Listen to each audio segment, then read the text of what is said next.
I think that De Niro's performance is both utterly spine-chillingly horrific and gloriously pantomimic, like completely over the top and ridiculous in some bits, where his accent is all over the place, and his strutting about is ridiculous, and his preaching is ridiculous, and yet you are gripped and scared by it from the moment he turns up on screen.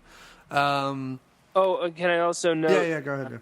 Juliette Lewis, perhaps her best performance ever. She just encapsulates that teenage girl in every way. Yes. She really, another really difficult thing that's in the movie, the idea of burgeoning sexuality. So obviously he's a predator. Obviously he is a child molester, or at least on that borderline of rapist and child molester.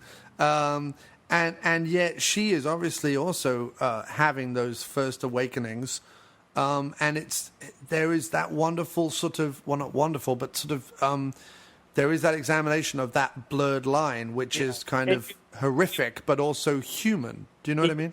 Yeah, and you totally believe that she would have a little bit of a thing for him. Like, I buy it 100% the way that they present it. Yeah, she's tremendous in it, and I think. I think she has a very hard role to play. I think Jessica Lange has an incredibly difficult role to play because there's she's the most innocent. She's not done anything wrong. She's not cheated on Nick Nolte. She's not been lured by Max Cady. She is doing her work at home. I presume she's a designer or an artist of some kind.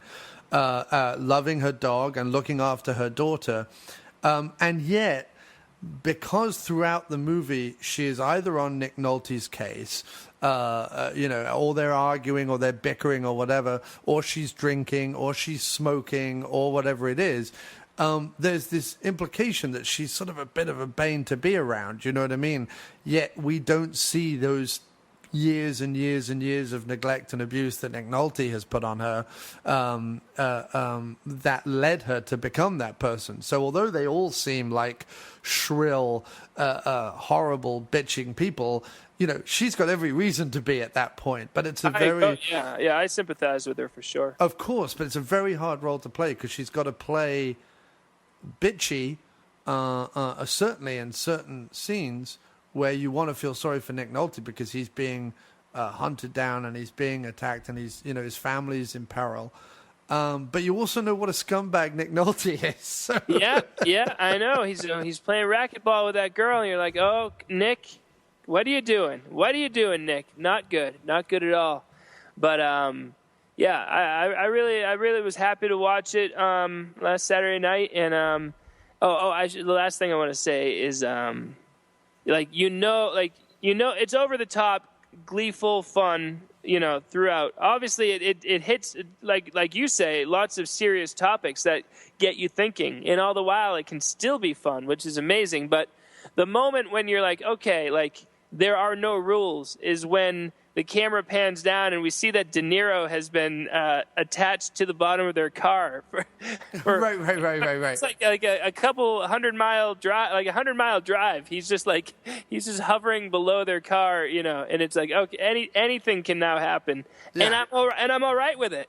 Oh, completely. I'm absolutely fine with it. I'm even fine with the completely ludicrous ending where, like our slasher villain, we were talking about slashers earlier, like a slasher villain, you just can't kill this guy. He keeps coming back, and you can see the makeup artist there going like, well, hang on a second, I've already burnt him with water. How am I meant to make it look like he's now been burnt with fire? Plus, wait a minute, you're going to film this on a boat, so he's constantly being covered with water. Like, the makeup artist must have been pulling his hair out, going, how the hell do I do this? I've always wanted to make a movie. Like, the thing about all these movies is if the main characters are smart, they would have dealt with the menace, and the movie would be over after 20 minutes, And so I want to make a movie where, at some point in the movie, the character has to deal with a slasher situation, but gets out of it because the main character is smart, and then the movie continues, and it's that's just a section of a full movie. Yeah, and in fact, I've been talking with Jay Mayo. Jay Mayo and I might go into production on a short, either on a short or a feature of our own, filmed at his house in Massachusetts. And one of the ideas I had was a slasher that then kind of becomes an action film because the main character is not an idiot and decides to be like, well, okay, if there's someone out there hunting me, I'm going to go after them because that's what I would do. You know what I mean? Yeah, so do I've it. kind of got this idea. Make it a feature. I kind of had that similar thought. And I mean, it's been done in horror movies. It's not an original thing, but I've got certain ideas that I want to throw in it. And it's going to be also with my sense of humor and Jay and whatever. I'm going to write a draft and then send it to Jay, and he's going to do a sort of Mayoism all over it, and then he'll send it back. But yeah, no. So what was I saying? Oh yeah. So like a slasher villain, he keeps coming back. At the end, it does get ridiculous. But there is.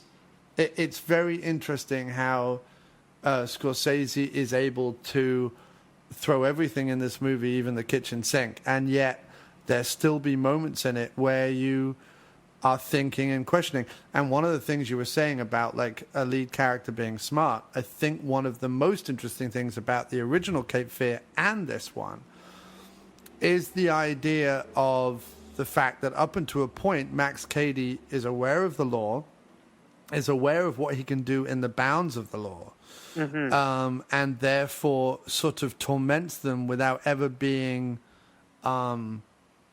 attackable or arrestable or anything like that. And it makes you feel pretty like as a viewer, you feel that frustration even, like right. You feel how Nolte must feel, like a lot of pressure, like you're kind of tense while watching it, and that's why the funny moments are that much funnier probably. Yeah, and when they start coming up with all these harebrained schemes of what to do about him, on one hand, you're like, well, that's just stupid. Don't do that. You're just going to enrage him further. But on the other hand, you're kind of like, well, they've run out of recourse. Hands are tied. Yeah, exactly. Like, what are they going to do? What do you think, dude, about the original stars showing up, Mitchum and Peck showing up in this movie as they do? I love it. I personally love it. I love it, too. It's a perfect touch. And, I mean, they're kind of doing the opposite, right? The guy who's the good guy kind of is the bad guy in this one, and am I right? Well, no, because Peck in the original is Nick Nolte's character. So Peck in the original is the attorney, and in this, he's an attorney. Yeah, but I'm an attorney for De Niro, and for Cady, right? But he's kind of doing his Atticus Finch thing, right? He's kind of doing To Kill a Mockingbird a little bit with his over the top, his Southern lawyer with his little pocket watch and his his waistcoat. It's all very sweet, isn't it? And quoting from the Bible and all that kind of stuff. It's wonderful.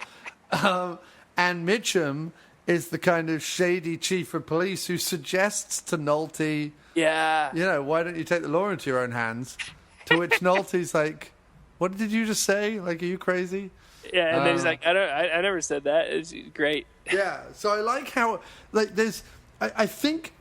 I mean, I do love the movie. I can't really sort of place it. Like, Taxi Driver will always be my favorite Scorsese movie because it has such a formative place in my heart. Like, I saw that right at the time you're meant to see that, and it has sort of stuck with me ever since. And there's tons of Scorsese movies I love. Casino is another one that I remember. In fact, I saw Casino kind of when it came out. And have sort of loved it since then. Cape Fear is one I came to later. And I came to Cape Fear and the original Cape Fear at exactly the same time because they were released in a DVD box set in the UK with both movies, which is a great way to do it. It's a great acknowledgement of the original while also releasing your update, as is having the stars in the remake. And it gives you it gives you a way to contrast both and so on. And so I do love it. I do love the movie. I don't know kind of where to place it in Scorsese's output. That's the thing, because he's not aiming for all-time statement on humanity or where Taxi Driver deals with heavier issues. Goodfellas and Casino both feel like heavier issues are being dealt with, and so it's harder to give it because it doesn't have that heft. Where it's much more pure entertainment, you know. And, yeah, definitely. But there's what was I gonna say about it?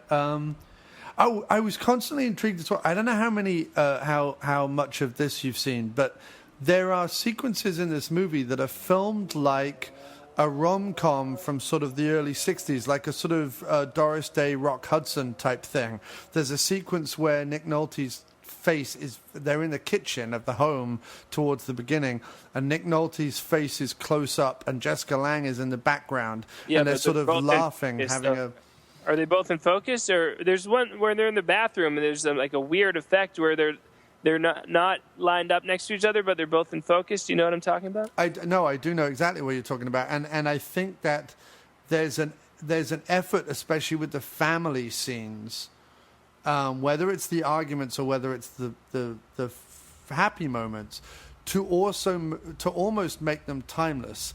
Like, they could have been filmed last week, but they also could have been filmed in the 50s. The way that Nolte is dressed, the way that there's no depth. Like, he flattens out the image. Yeah. Even when there is a depth of field, even when Nolte is very up front and Jessica Lange's right in the back, they're both in focus and they're both brought up to the front of the screen. It's a very interesting technique, and it's what they used to do in things like Pillow Talk or whatever, like those old 50s knockabout things. But even in films like Guess Who's Coming to Dinner, the Poitier movie and stuff like any of those movies that were made that were kind of part serious, part comedic from sort of the 50s and 60s. This movie looks like that as well. Like, it's got so many influences in it, and they're all bouncing off each other all the time. It's cinematic tour de force. That's what it is. It's just Scorsese flexing his muscles and saying, you know, I don't need to make a big statement. I don't need to be making The Last Temptation of Christ. I'm just going to make a popcorn thriller and make it just so many layers. But you see, The Last Temptation of Christ is equally hilarious because you have Harvey Keitel and William Dafoe in, like, the Holy Land. You know what I mean? You have these guys walking around being all New Yorky in, like, Judea. It just doesn't make any sense. Yeah, I only tried that movie once, and I was just like, oh, I can't watch this. This is so dull. Oh. Right. But no, yeah, there was a point I was going to make about this movie. I find it, I just find it a bit of an incredible film. Like, it's kind of unlike anything else in a weird way, because there's a totally serious way to watch it, but it's also completely bonkers. And well, I'm sorry to interrupt you, but The Shining is the same way. Shining is the scariest movie I've ever seen, and it's also one of the funniest movies I've ever seen. And yes. And Kubrick knew, you know, and it's got that stuff where you're super tense, and then, like, the word Monday comes up on the screen, and you like jump because it says Monday, and then you giggle because it's silly and funny.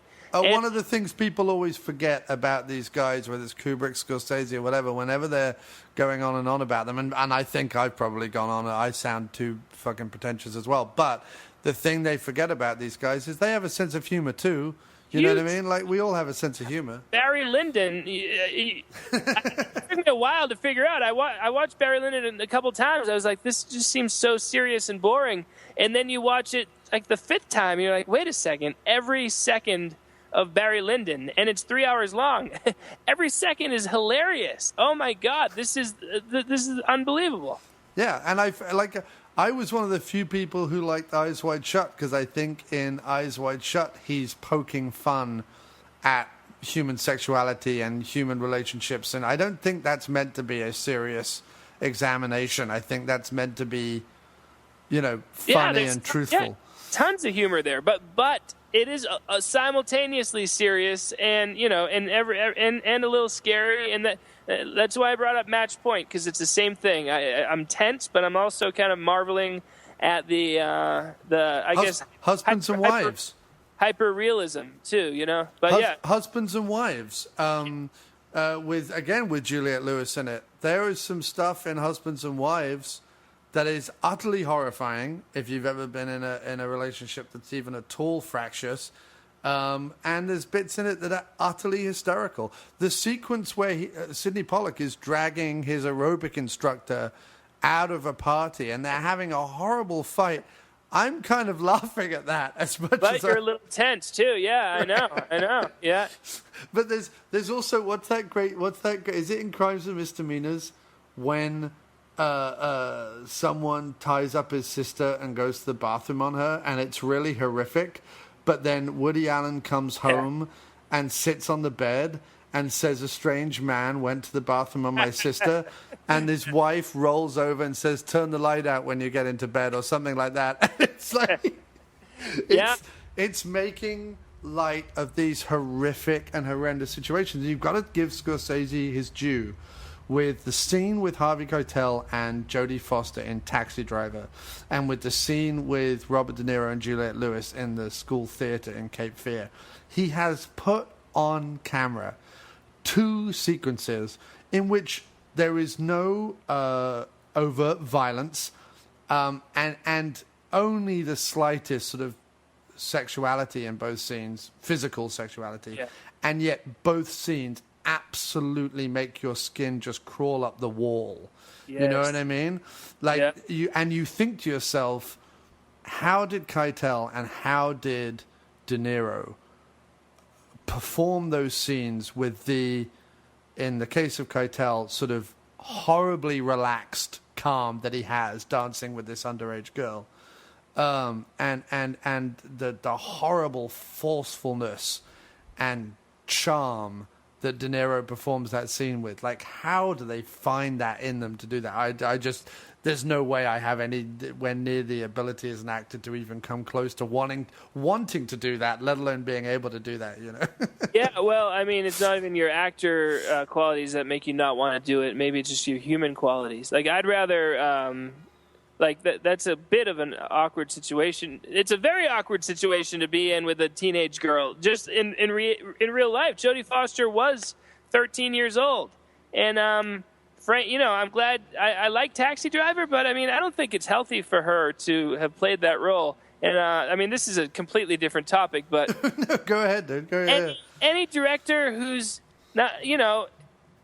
exploiting a child. Obviously they make sure the parents give consent, and I'm sure, yada, yada, yada. But still, it's like, of all the movies you could make, why do you have to make the one that requires hiring a child to behave that way? That's a little bit unconscionable. A lot unconscionable. I would never do that. Okay, so I'm interested then. I need to ask the question. There is Taxi Driver, right, where Jodie Foster's parents were on set all day, and although she has to maybe talk about or act like she knows about certain sexual acts, she never is seen in any kind of sexual situation. I don't think. I'm trying to think. No, I don't think she is. Apart from that dancing with Harvey Keitel, there's no sequence in it in which she is anything other than the innocent he is trying to save. We as the audience only see that, right? Yeah. And then there is the film The Hole, which was Keira Knightley's first movie, I think, or one of her first movies. And in that movie, again, her parents were on set. And in that movie, she is both seen making out with a guy and sexually objectified and so on and so forth, but also removes her top. And she was only 15 when she was making that movie. Yeah, shame on everyone involved. Everyone involved. But not only that, but that's making us as an audience... I don't know the age of the character. I've not seen the whole movie or know or remember what age her character was meant to be. You just watch the topless scene over and over. No, I haven't seen that either. I just know about it. No, you're right. I just watched the topless scene over and over. No, I'm kidding. But what I mean is, that to me is more horrifying than Jodie Foster being in Taxi Driver. I trust everyone on the scene of stage of Taxi Driver. I don't know that it's okay for Keira Knightley to be 15 and be doing that in that movie. I feel guilty. I mean, we have kids in our movies who have very small roles. You have kids running a lemonade stand, dude. Yeah, I know, and I still feel bad because I feel there's something exploitative about it, and I wish that humanity would get together and say, you know what? for the sake of humanity, let's all agree that no one under the age of 20 will be in a movie, you know? But then you don't have Time Bandits. Then you don't have Neverending Story. Then you have Labyrinth. Then you don't have... Oh, well. I'm just saying, I don't think it's healthy, to spend all that time on the set with, you know, you're 13 years old. You should be in school and playing with your kids. And B, it's very unhealthy for your face to be on billboards and to be attending the Academy Awards at age 13. And, you know, Jodie Foster seems a little cuckoo. Maybe she'd be a little more grounded right now if she hadn't lived that life. So you will not be putting either of your two children in your movies then, going forward? No, that's the thing. I mean... I thought you'd be exploiting your children the moment they're old enough. So. I don't think so. I mean, it's a fine line. My movies, for one thing, don't get any... aren't seen by almost anyone. They're just backyard productions, so I don't have to worry about them dealing with billboards of themselves or being nominated for awards. So that's one thing off the list of things to worry about. So, but, you know, I'll give them a couple lines in the movie just so that they're part of the process and having fun with the family. But, I you know, this is way off topic, but, and you know, I'm guilty of enjoying plenty of art that involves, you know, child actors in it. But it's like, would I do it? I don't know, but I'd feel bad about it. And I definitely wouldn't make Cape Fear specifically for that. It's like, you know what? I would just feel dirty just having Juliette Lewis in her underwear in her bedroom with Nick Nolte like slapping her. It's like, there's other ways to spend the day. There are other ways to spend the day. I think the only reason I would disagree is that I think that I like the fact that there is music and movies about topics, and books for that matter, about topics that should be discussed, should be thought about, should be examined. I think that there is a fine line between talking about those topics and exploiting them. I think, for example, what Scorsese does with Taxi Driver and Cape Fear is very much right up to the line. But I still think that there is a decent enough intent in there. But then if I think about some of the more horrific stories that have been told either in books or movies, or if I think about some of the films of like Lars von Trier or people like that, or, you know, some of the stories about, what was that, The Little Children with Kate Winslet and whatever, and he's one of the guys in it is a child molester. I don't think those movies need to be made.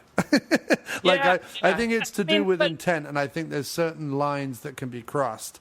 And I think that, yeah.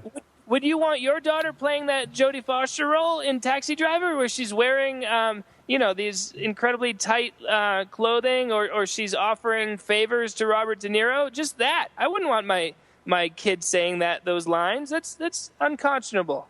Yeah, no, I mean, yeah, I don't know. If I had the crystal ball and was able to look into the future and go, Taxi Driver is going to be one of the seminal movies of the 20th century, and this is going to give me longevity in my career. I mean, yes, Jodie Foster seems a little cuckoo, but then she's grown up entirely in Hollywood. Yeah, and that's very unhealthy. Nobody should be exposed to that kind of. But I don't think she's cuckoo because she played that character. I think it's more to do with just never having been. Like when I spoke to Clint Howard, for example, lovely guy, but clearly completely devoid of the trials and tribulations that someone like you or myself have to go through. You know what I mean? Just because of his family lineage and because he grew up, like he was 3 years old and was in an episode of his brother's TV show. Yeah. And he has been acting, he's now in his 50s. He's been almost 60s, I think, and he's been acting probably longer than anyone's ever acted. No one's acted from the age of 3 all the way through, you know? Drew Barrymore. Drew Barrymore was what, 5 when she did E.T.? Something like that. And that didn't seem to, like, shame on you, Steven Spielberg. Oh, yes. You got her to say all these cute little lines. Isn't that great? And then 4 years later, you know, she's popping pills at a party. And it's like, you are complicit, Steven. Look, we don't need. We can do another debate about this sometime. I think we're past your deadline. Do you want to do lightning round questions before we wrap this up? Yeah, we're good. Yeah, we'll wrap this up. I have one last thing though, sir, just to wrap it back up to the beginning of our conversation. In Fiend, Don Dohler kills his daughter and puts her in the back of an ambulance on screen. Is that unconscionable? Will you go as honestly, far? That is the right, like, obviously, like, killing. I don't. It doesn't matter that the character died, but like that is the level of involvement that I'm comfortable with. The kids are like behind a log and saying like, "Oh, look over there" or something. If that's the, I know they're in a couple of the movies, but and then they're killed off, a minute later in the plot. So they got to be involved. They had very tiny parts. And she was on a stretcher, big deal. So I'm okay with that. You're okay. I like that you've defended Don Dohler. That's fine. I'm happy with that. If you had gone into one of your Farley's rants against Dohler, then we might have had words. If the kids were the main characters, then I would feel very differently. But it's just that nice little thing, and you're like, oh, it's a fun little time between father and children, and I'm fine with it. Okay, yes, me too. So any more points on Cape Fear other than obviously people should go out and see it? No, I think we covered it. Thank you for talking to me about it because it's been just brimming up in me since Saturday. I had to get it out. And was it satisfying? Did I satisfy that itch that needed scratching? Oh, yeah. I mean, you are an astute film watcher. You don't just let a movie kind of go by. You're watching closely. You see what's happening. You see what's being referenced from the great camera work. And I'm enjoying it, though. I'm never not enjoying it. And I think that you were right to single out Joe Don Baker, who has been a favorite of mine for years and years and years. He's always good fun. I love him. Okay, so before we get into the lightning quick listeners' questions rounds, it's just me butting in to interrupt the show yet again to say, don't forget we are completely and utterly revamping the After Movie Diner website, as well as trying to bring you a podcast every single week and maintain everything that we've been doing with reviews and interviews and videos and everything, which takes a lot of time, energy, and effort. If you want to help and support us, please go over to www.patreon.com/aftermoviediner. That's patreon.com/aftermoviediner and sponsor the show. Or you can go to miskplumbingfixtures.bandcamp.com if you want to buy one of our albums, or you can look up Miscellaneous Plumbing Fixtures on Spotify and stream the albums for free, and we get a little bit of kickback. Either that, or you can donate directly on the website aftermoviediner.com, and all sorts of ways to sponsor and support the show. All is appreciated. All is absolutely fantastic, and thank you. If you don't have the money, then please rate and review us. Rate and review us wherever it's possible. iTunes, Stitcher, Spreaker, all those good places. Rate and review us, spread the word, share the word, tell everyone about aftermoviediner.com. Tell everyone this is where you get all your movie news and fandom from. We are your one-stop shop. Please help us out, please keep us going, and please support us. Every tiny little bit helps. So please do that thing. Now back to the show. Okay, so first question from Jim, my usually regular co-host and the wonderful Mr. Jim Wallace. He says, and on the subject of remakes, if Matt could have anyone remake River Beast, who would it be, and who would play the best shooter in Rivertown USA has ever seen? Bear in mind, Matt would be paid fat piles of cash to stay far, far away from the project. So in other words, he's saying it would be a remake, but you wouldn't be able to have anything to do with it. Yeah. You would just be paid bundles of cash, and you'd have to go away. Who would you want to remake it, and who would you want to star as your character, the best shooter in Rivertown, USA? Let's have our Wes Anderson direct it with. Let's get he and Owen Wilson back for a full length movie. Owen Wilson's playing the tutor, and Wes Anderson's directing. That's interesting. So, and Wes Anderson does a monster movie. That's kind of one genre he hasn't really done. Yeah, he's due for that, and frankly, I miss those Bottle Rocket and the Royal Tenenbaums when he was co-writing with Owen Wilson, and that's the prime moments for his career. I liked the hotel movie. It was really good, but again, like you said, it's like when you see them. You know, when I saw Bottle Rocket, I was like 20, I think, or so, and I was just like, these guys, I love these guys, and I rode that wave for a while, and there's been some ups and downs, but it's time for them to get back together and make my movie. I agree. That would be wonderful, and I would be on board. I, however, would like you and I and Charlie and Tom and everyone to somehow have cameos in it. I don't want us to be far away. I think we need to be in it. That's fine. I like how I'm putting me in. By the way, I've just latched on to your group now, and that's it. That's how it's going to be. I'm sorry. There's no getting rid of me now, I'm afraid. Welcome. So Peter Osmond says, okay, so modern cinema is filled with beautiful-looking men with rippling muscles, but no hard man personas. Who are your favorite manly hard man actors of days of old? Manly. You got to read this before me. Do you have an answer while I'm thinking? I do. I like Charles Bronson. I'm a big Bronson fan. Because I think Bronson has the steely gaze and the weapon handling ability of a manly man, but he has the lispy voice of a little boy, which I think is a hilarious combination. I'm a big Clint Eastwood fan, not as a human being, but as an actor. As a human being, I think he's confused, old, and miserable. But I think as an actor, he's done some tremendous work, and he's definitely got the hard man grit to him. And lastly, Robert Mitchum, to bring it back to Cape Fear. Robert Mitchum, for me, he is everything I look for in an actor. He's awesome. Yeah, let's give it to Steve McQueen. Yeah, he's a nice, tough guy. Sure, that's a good answer too. I agree with that as well. But okay. Much like we said about how the past becomes glorified, in 30, 40 years, people will look back and be like, they don't make him like Mark Ruffalo anymore. Yeah, as long as they say that about Mark Ruffalo and not Mark Wahlberg, who can go run off a pier.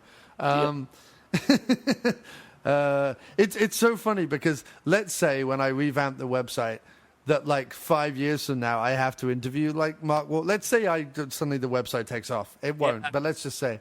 And I have to interview Mark Wahlberg. Am I going to be a dick to Mark Wahlberg, or am I going to sit there and be like, oh, my God, you were so good in that movie, even when it was a piece of crap? Like, it's going to be so interesting to see. That's the question, and I look forward to finding out. But, I mean, I offered you a remake to discuss, and you didn't. You went for it. You know, you could have stuck to your moral high ground and said, I refuse. No, I've always said that there are certain remakes that I completely accept because I think that, first of all, the directors are from a proven training ground of doing their own original material. There's a huge difference, and I'm just teasing. Of course. So Mark Burns says, Desert Island Discs. You are allowed only 3 films to take with you to a desert island. Theoretical question, you would need some form of power. But what 3 films and why? There's got to be a Hitchcock movie in there, so Rear Window for sure, because it's brilliant. You can just watch it over and over again, and I never tire of it. Next, let's go. We discussed it before, Barry Lyndon, because it's sprawling and long. You know, I got time to kill on this island, and every time I've watched it, I've seen something new. It is really good movie. And Stardust Memories. We got to get Woody Allen in there, and that movie. Another one. Each time I watch it, I'm just as happy as I'm happier each time I watch it. Well, that's fantastic. 3 fantastic picks. It's really difficult for me because there's 50 movies that I want on a desert island. I could take all 3 of your films and be perfectly happy, but I'm not going to pander to you in answering this question. I would probably take Monty Python, The Meaning of Life, because I feel like it has every single aspect of Monty Python in it. It's not their best film, but it has and I think that because it's basically like 8 short films, I wouldn't get so bored of it. Yeah, totally. So there's that one. I have to have a Bruce Campbell movie. It's a toss-up between Evil Dead 2 and Bubba Hotep. Bubba Hotep is the better performance, but Evil Dead 2 has the memories, and I feel the excitement. I haven't seen Bubba Hotep, but I think you should choose Evil Dead 2. Evil Dead 2. And then I want to say Hannah and Her Sisters. Nice. To have a Woody Allen one. But I also want to say Blood Massacre by Don Dohler. Because I think that you George already Stone have a horror movie, though. I know I do. Yeah. God, this is difficult. This is really difficult. It has to be Taxi Driver. I'm going to go Taxi Driver. out of nowhere, Taxi Driver takes it. Well, because I always have this answer. When people say, what are your favorite films? I have this answer. I go, okay, if it's schlocky films, it's Evil Dead 2 and Blood Massacre. If it's serious, highbrow, thinky films, it's Taxi Driver and Apocalypse Now. They're like my two favorites. And that's just one of those things where if Apocalypse Now or Taxi Driver's on TV, I have to watch it. Just it comes on, I have to watch it. Mm-hmm. Now, I love Ghostbusters and Indiana Jones and all those movies. But, like, if I'm talking top movies, it's those four. So I'm going to have Evil Dead 2, I'm going to have Taxi Driver, and what was the third one? Meaning of Life, Monty Python. I think that would do me. Excellent. Okay. So David Brighton asks, which is the biggest distraction in a cinema, I think he means, texting, whispering, or crisp bag rustling? I get it. I'd just like to go on the record as saying I'm fine. People can talk. People can eat. People can use their phones. It's not. I mean, if they're loud, I'm going to go with whispering. Of those three, because it's like, go ahead, eat your food. Go ahead, check your phone. I mean, if you're talking loudly enough that it's interfering, I'm a little upset. Yeah, you see, for me, it's texting. I think that the noise of the movie will cover up most conversations. If someone right next to you is whispering, that's a pain in the ass. But like most conversations that are being had in the cinema, the movie is loud enough to cover them up. However, nothing can cover up the bright light of your phone in a dark theater. It will. My eye will always go to it, and it will always annoy me. And also, there is no need for it. If you were going for a job interview, you wouldn't get your phone out to text.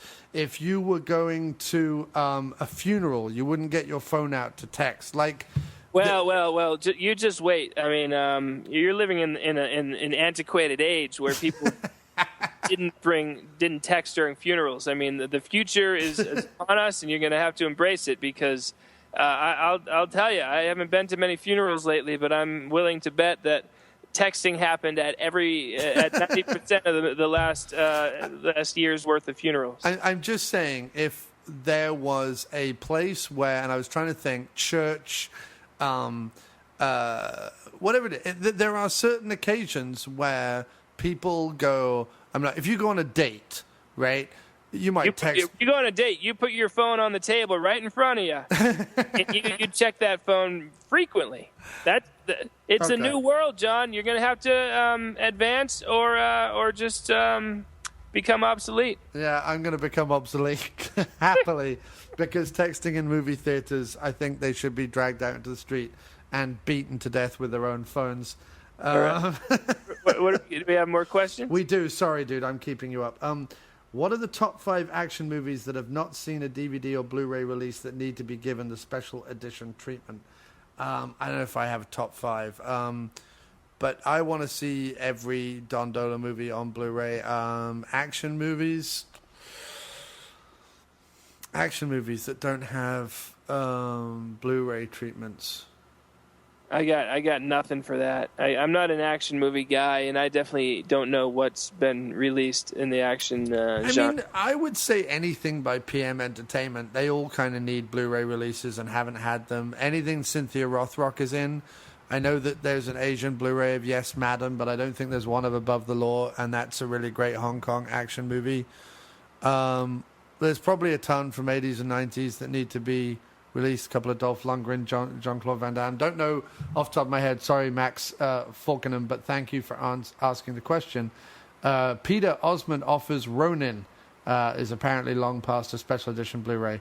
Current MGM catalog release is awful. Let me just say there's one movie called The Mean Season. Kurt Russell, 1985, Mariel Hemingway. Nice.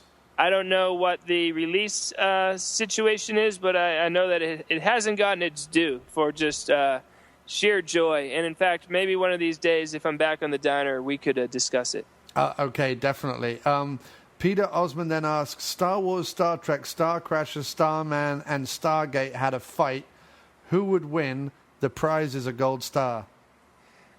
Star Wars would win because it's the best of all those titles. I massively disagree on that one. Let's hear it. I would say either Star Trek or Stargate. In fact, if I was on a desert island and I had all those movies, and I only had movies with Star in the title, I guarantee Star Wars would be the last one I would watch. It would be the only one I'd watch. On the island, every day I'd be like, what to watch today? Yeah, I'll watch Star Wars again. I have no interest in the rest of those. Really? Have you seen Wrath of Khan? I don't know what it is. Just something about Star Trek. It just really, even with William Shatner and DeForest Kelley and Leonard Nimoy, even with the original cast, no interest. Just seems to be no joy. No fun or. It's all joy, sir. Maybe it didn't register to me as a child, and I've never been able to give it another chance. This is controversial. We're having a controversial moment here. Good. Controversy sells. Everyone loves controversy. I couldn't care. I mean, really, Star Wars, Star Trek, really, ultimately, who cares? Yeah, I mean, it's just funny. I think we're both well aware that everything we've discussed tonight is of no consequence. Yeah. Aaron Carruthers asks, that's a great name, Aaron Carruthers. He says, are there any British films that we should be introducing to Americans? Yeah, I've kind of touched on this in previous Diner episodes. Mona Lisa, Long Good Friday, the original Get Carter, Without a Clue is a great British comedy with Michael Caine and Ben Kingsley. Basically, if it's got Michael Caine or Bob Hoskins and it's made in the 70s or 80s, you really can't go too wrong with it. There's a movie that we're eventually going to cover on Shock Marathons called House on Straw Hill from the mid-'70s, and it is something else. And stay tuned to my podcast eventually to learn about that one. Oh, yeah. We'll have to give a big plug to your podcast at the end of the episode, sir. I'm just scrolling through Twitter. This is a great one. A bloke down the pub who writes great Hammer horror movie reviews. I thought that was you. That's not you? That's not me, sir. No. Oh, that's funny. I thought that was just one of your monikers, but that's a different person. That's a completely different person, and I know who it is, but I'm not revealing it. Don't. A bloke down the pub who writes great Hammer horror reviews. Hammer horror is another great, anything with Peter Cushing, Donald Pleasance, Christopher Lee, and all great British movies. Watch all of them. Amicus or Hammer, you can't go wrong. But he asks, this is a great question, what's your all-time favorite monster? Favorite monster? I'm gonna... who's my favorite monster? Woo! Sheesh. In Return of the Jedi when the big monster at God, you and Star Wars. No, carry on. At Jabba the Hutt's palace, I think Luke is dropped down into some pit where he has to battle this giant monster, and he wins. And then as the end of the scene, we see there was another monster that was kind of his keeper, I think. I don't know if it's a human, but okay. He's crying. That person is crying. He's got monster qualities to some degree. But he's my favorite monster. But not the one who died, but the one who's crying because his friend died. Your favorite monster is an inconsequential rubbery alien in Star Wars. Yeah, but it's like, oh, he cared for that. He was like the carekeeper for this giant evil monster, and he's sad that his friend's gone. And purists might argue with me that could be a human, but I feel like he had at least some monster qualities. Fair enough. And it's interesting as well because I see that Trash Money or Rob Loves Beard on Twitter also asked the Star Wars or Star Trek question. I'm definitely Star Trek. All the way. You're Star Wars. My favorite monster, I could go for the pretentious answer. My favorite monster is man. But I'm not going to say that because that's awful, and I need to be punched in the face for that. What is my favorite monster? Everyone's going to get tired of me mentioning Don Dohler, but screw it. I think my favorite monster is Fiend. I think he's an awesome monster because he's sort of part glowing red space lobster and part zombie. What? But also part music teacher. Also part music teacher. Well, not just music teacher. He owns an international music school. He's only been corporeal for a few months. But there is a bit where he's... urban neighborhood, yeah. Yeah, he sends George Stover off to France to the school over there to do some accounting. So I'm like, really? They have a school in France already? This is yeah, a lot of questions. This is an international school. Yeah, so probably Fiend. I'm a big fan of that. Yeah, that's a good one. If we're talking classic monsters, I like Dracula, but only because I'm a big fan of Peter Cushing's Van Helsing. To me, the only Van Helsing. And every single monster should be taken down by an old British man in some form of tweed coat. I think that the casting of Donald Pleasance, which I believe was originally going to be Christopher Lee in Halloween, is classic because his battles with Mike Myers, certainly in the sequels, take on a Van Helsing stroke Frankenstein quality, I think. Mm. Old British man in a long coat, you can't go wrong. He's your monster killer.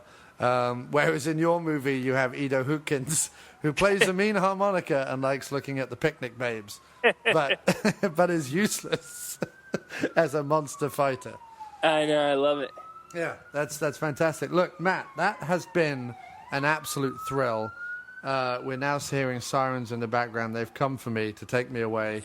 Great talk. Yeah, this has been tons of fun. Thank you so much for breaking the remake oath, and it was worth it because we've said it many times, but this movie, it stands on its own. It's its own thing, and it is highly recommended and a little bit overlooked, in the Scorsese canon. And I think if there's any through line for all the films that you and I have covered on The Diner, it's great people doing great work that is so often overlooked. Yes, yeah, absolutely, and that's why it's like we don't need to. We do sometimes, but we don't need to sing the praises of Star Wars and Jaws. Everyone knows, but it's those lesser movies made by sometimes by big names and sometimes not. But and that's what's great is people who keep on making stuff. And some of the stuff gets exalted, some of the stuff just kind of. Is forgotten about, but if it's good enough, it'll get its day. And thanks to you and I, Cape Fear has now had its day. It has indeed, and I'm already running through other monsters in my head that I would also love. Bub from Day of the Dead, big fan of him, and I think the Gospercaps definitely need their place in the monster pantheon. I think it's their own language, yeah, and their own language. So, sir, let us end as we do with you plugging everything that is you as quickly as possible.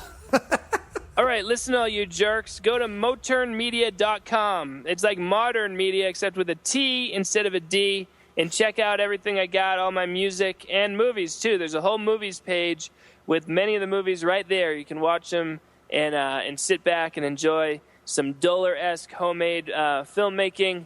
And, hey, one of these days maybe I'll make an exciting Cape Fear-esque movie, with Kevin McGee in the Robert De Niro role. That might happen someday. Yeah, it needs to be, what are we 20 years, 25 years, you said, so another 6 years and you can do it, because we said every 30 years we could do remakes.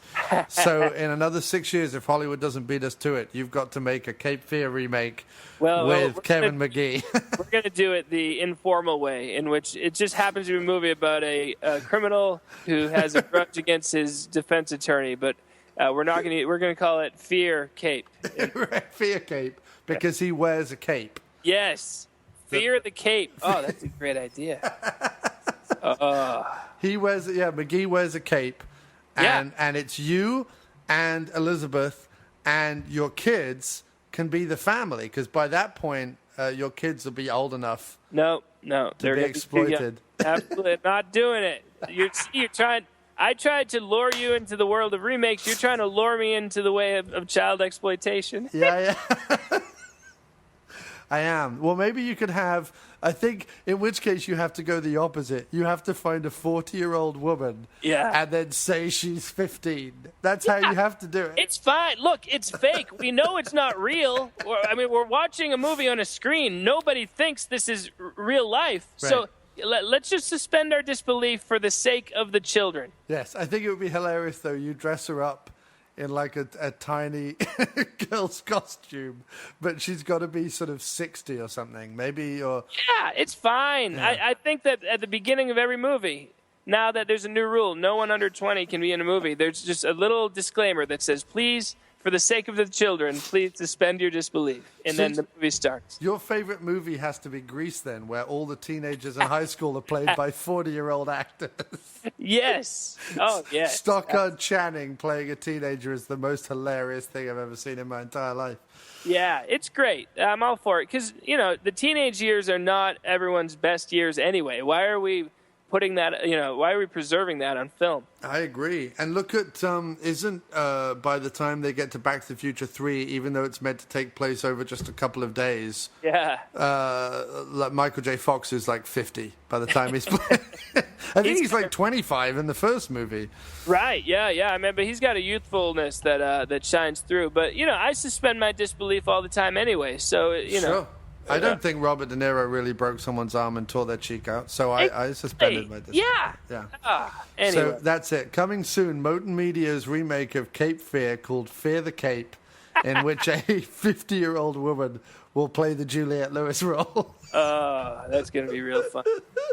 In fact, the person playing the daughter's got to be older than you and Elizabeth. That's the rule. That's the rule. Anyway, sir, it's been an absolute joy, absolute pleasure. I will let you go now. I'm so sorry I kept you so late. And this has been fun. Thanks so much, man.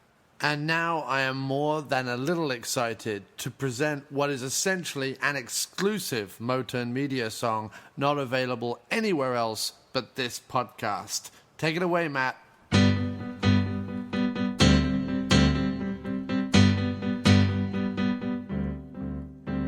Robert De Niro's gonna get back at you if you don't defend him properly. Oh, Robert De Niro's gonna get back at you if you don't defend him properly. Nick Nolte is in so much trouble. Why does he play racquetball with the pretty little clerk? Oh, she's gonna get hurt. Oh. But she will not testify because she knows how it goes.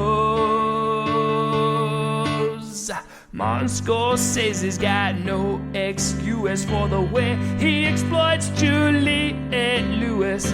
Better to compromise your art than to give that immature little girl this part. Society should throw a mutiny against propping up children to such scrutiny. Society should throw a mutiny against propping up children to scrutiny.